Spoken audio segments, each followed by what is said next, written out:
ශ්‍රී ලංකාවේ මහනුවර දිස්ත්‍රික්කයේ පිහිටි පුරාණ බෞද්ධ සිද්ධස්ථානයක් තමයි මේ. ඉතින් මේකට එන්නේ කොහොමද කියලා බැලුවොත් පිළිමතලාව හන්දියේ ඉඳලා දවුලගල මාර්ගයේ කිලෝමීටර් 1ක් පමණ දුරින් තමයි පිහිටලා තියෙන්නේ. මෙම විහාරය වත්මන් ශ්‍රී ලංකාවේ පවතින අංග සම්පූර්ණ ගල් විහාරය ලෙසද සැලකෙනවා. පැරණි මූලාශ්‍රයන්ට අනුව ක්‍රිස්තු වර්ෂ 1344 දී ගම්පොළ රාජධානියේ හතරවන බූණකබාහු රජුගේ රාජානුග්‍රහයෙන් පළමුවන ධර්මකීර්ති උපසංඝරාජ මාහිමියන් විසින් කරවන ලද බව ගඩලාදෙණි ශීපවංශ ශිලාලේඛනයේ සඳහන් වෙනවා. ඒ වගේම තමයි දකුණු ඉන්දියානු වාස්තුවේදී ගණේශ්වර ආචාර්යන්ගේ සැරසුමකට අනුව විහාරය ගොඩනැගූ බව සඳහන් වෙනවා.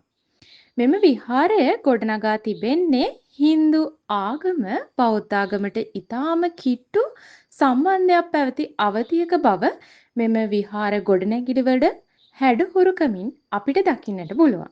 දකුණු ඉන්දියානු විජයනගර රජු විසින් කරවන ලද හින්දු දේවාලයකට බොහෝ සෙයින් සමානකම් දක්නට ලැබෙනවා.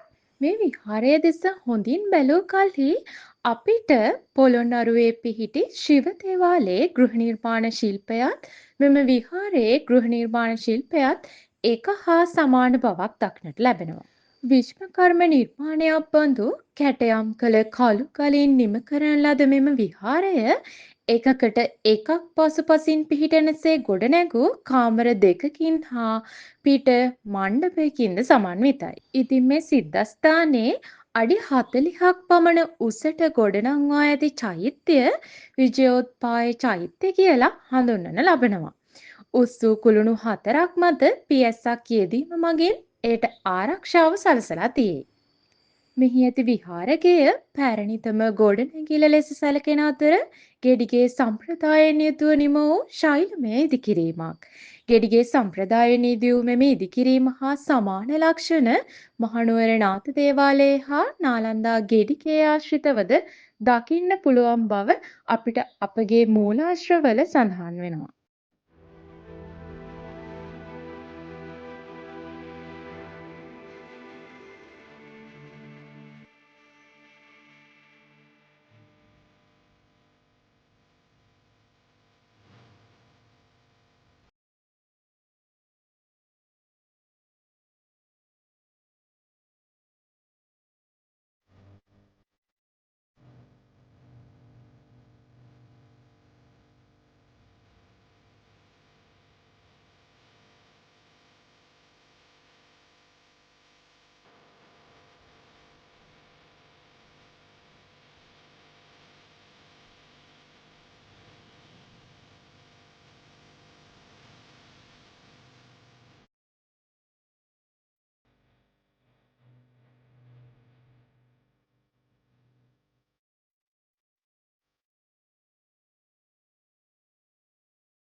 ඔන්න ඉතින් අපි දැන් මේ විහාරස්ථානය වන්දනාමාන කරලා අද දැන් යන්න තමයි හදන්නේ.